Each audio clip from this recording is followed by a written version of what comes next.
Hello my YouTube family. तो स्वागत है आप सभी का मेरे यूट्यूब चैनल में। मैं हूं कृति। कैसे हैं आप लोग? उम्मीद करते हैं आप लोग बहुत अच्छे होंगे, स्वस्थ होंगे, अपने काम में व्यस्त होंगे। तो चलिए दोस्तों वीडियो को स्टार्ट करते हैं। और हाँ, वीडियो को स्टार्ट करने से पहले मैं आप सभी से हाथ जोड़ के निवेदन करूंगी कि जो अभी मेरे चैनल को सब्सक्राइब नहीं किए तो प्लीज़ सब्सक्राइब कीजिए, लाइक कीजिए, शेयर करना ना भूलिए। और हाँ, बगल में ये बेल आइकन है, इसे प्रेस जरूर कीजिएगा ताकि जल्दी से जल्दी मेरे वीडियो की नोटिफिकेशन आप तक पहुँच सके। तो चलिए वीडियो स्टार्ट करते हैं। आज हम बात करेंगे जगत भैया के ऊपर, वही सचिन भैया, क्योंकि वो आजकल इतने नकचीढ़े बने हुए हैं कि उनसे किसी की भी बात बर्दाश्त नहीं हो रही है। यहाँ तक कि मनीषा की भी बात, कोई भी बात वो सुनना नहीं चाहते हैं। एक बात बताइए जगत भैया, मनीषा ने आपको 1.5 साल तक झेला, आपने उसको 1.5 साल तक टॉर्चर किया, मनीषा को इतने तकलीफ दिए, और वो 1.5 महीना भी आपको टॉन्ट ना कसे, 1.5 महीना भी आपको ताने ना दे। आप लाइव में आते हो और बोलते हो कि मुझे उसकी एक भी बातें बर्दाश्त नहीं हो रही है और मैं निकलना चाहता हूँ। अब क्या चाहते हो कि मैंने आज गलती किया, मनीषा ने मुझे माफ़ कर दिया, आओ मनीषा मुझे अपना लो। यानी एक ने लात मारा तो मैं दूसरे के पास आया और दूसरा भी मुझे अपना ले, चाहे मैं कुछ भी करूँ। ऐसा नहीं होता है। मनीषा 1.5 साल तक झेली है इस चीज़ को, और उसकी आंसुओं की कीमत आप नहीं चुका पाएंगे। 1.5 साल तक वो खून का घूंट पी पी करके, बर्दाश्त कर करके वो कैसे रहती होगी, ये आप क्या समझेंगे? आप सोच रहे हैं कि मैंने चुटकी बजाया, 10 सेकंड के अंदर मनीषा मुझे माफ़ कर दे और सब कुछ नॉर्मल हो जाए। ऐसे थोड़ी होता है। कोई 1 महीना 2 महीना नहीं था, ये 1.5 साल था जो कि मनीषा ने झेला।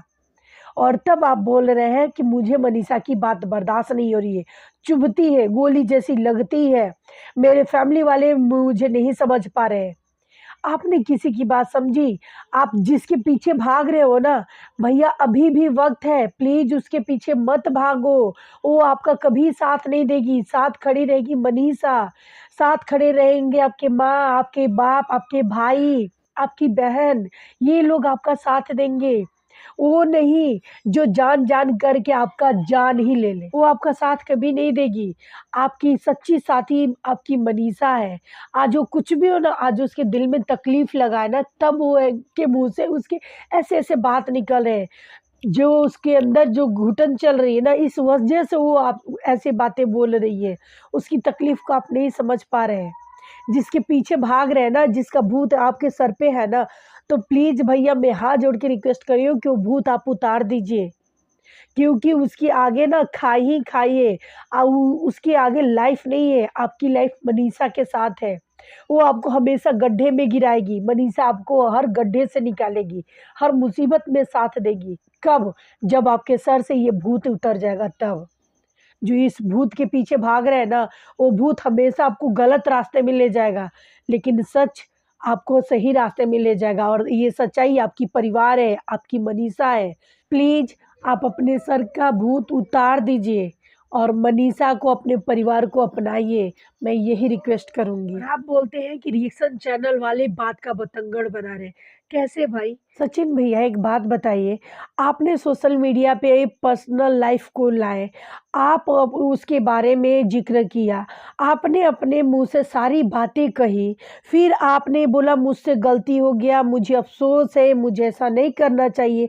फिर आपका स्टेटमेंट दूसरे ही पल में चेंज होता है कि मुझे पोक किया गया, मुझे बार बार बोला गया, सोशल मीडिया पे लाया गया इसको, तब मैं आके सोशल मीडिया पे बोला। और आज आप बोल रहे हैं कि मुझे मनीषा की बातें बर्दाश्त नहीं हो रही है मुझसे, और फिर बोल रहे हैं कि जो सोशल मीडिया पे ऐसा हुआ है तो फिर मैं चुटकी बजाऊंगा और सब कुछ क्लियर हो जाएगा। ऐसा थोड़ी होता है। जब आपको ऑफ कैमरा ही ये सब चीज करना था तो सोशल मीडिया पे आकर के इज्जत की धज्जियां क्यों उड़ाई आपने? आपने नाम क्यों खराब किया सबका? ये सारा चीज ऑफ कैमरा भी हो सकता था, कोई नहीं जानता इसके बारे में। आपकी इज्जत आपके घर में होती, ईसा की इज्जत बची रहती, आपकी इज्जत बची रहती, नेहा की इज्जत बची रहती, लेकिन आपने ये नहीं सोचा। आपने पहले नेहा की इज्जत ली, उसके बाद आप मनीषा की इज्जत ले रहे हो, और फिर बोले कि मुझसे मनीषा की बातें बर्दाश्त नहीं होगी। आप किस तरह के मर्द हो? आपने अपने माँ बाप की भी इज्जत नहीं रखी, और फिर बोलते हो कि रिएक्शन चैनल वालों से बात होती है मनीषा की, और इसी वजह से रिएक्शन चैनल वालों की बोली बोल रही है मनीषा। आपको शर्म भी है कि आप क्या कर रहे हो?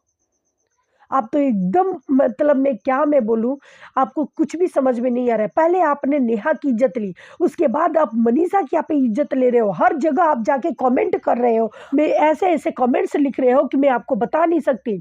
ऊपर से आप अपनी मम्मी के भी बारे में ऐसे लिख रहे हो। आपको कुछ भी समझ में भी है कि आप क्या कर रहे हो? आप कुछ नहीं समझ रहे हो। पता नहीं आपके सर पे क्या भूत सवार हो गया है। आपके नज़र में तो औरतों की कोई इज़्ज़त नहीं है। आपका ईगो ईगो है। आपको कोई कुछ उल्टा बोल दे तो आपको बहुत बुरा लग रहा है और सामने वाले की इज्जत कुछ नहीं है। आप किसी की भी इज्जत 2 सेकंड में निकाल दे रहे हो। किसी की भी इज्जत 2 सेकंड में उतार दे रहे हो। इससे पहले आपने नेहा की इज्जत उतारी, उसके बाद अब आप मनीषा की इज्जत उतारने पे तुल चुके हो। तो सचिन भैया, आप ये जो भी कर रहे हो ना, बहुत गलत कर रहे हो। अपने माँ-बाप की इज़्ज़त नहीं रखी, आपने मनीषा की इज़्ज़त नहीं रखी, अपने परिवार की किसी भी मेंबर की इज़्ज़त नहीं ल रखी और आपने नेहा की भी इज़्ज़त नहीं रखी और आप अपने आप को बोल रहे हो कि मैं जो कर रही हूँ, मैं सही कर रहा हूँ। आपको वो शर्म भी है कि आप क्या कर रहे हो? डेली आप ब्लॉग बना कर के डाल रहे हो 2 दिन, 3 दिन पे और वो समाज में किस तरह का मैसेज भेज रहे हो? हम लोग आपको आदर्श मानते थे कि भई चलो हमारे सिवान जिला के एक बहुत ही अच्छा बंदा है, बहुत अच्छा ये वीडियो बनाता है। सोशल मीडिया पे सबसे अच्छी जोड़ी सचिन-मनीषा की जोड़ी होती थी, लेकिन हमें क्या पता था कि सचिन इतना गिरा हुआ इंसान निकलेगा। आप किस तरह से बिहेव कर रहे हो? आपको समझ भी है कि आप क्या कर रहे हो? ये भी वक़्त है भैया, प्लीज़ सुधर जाओ।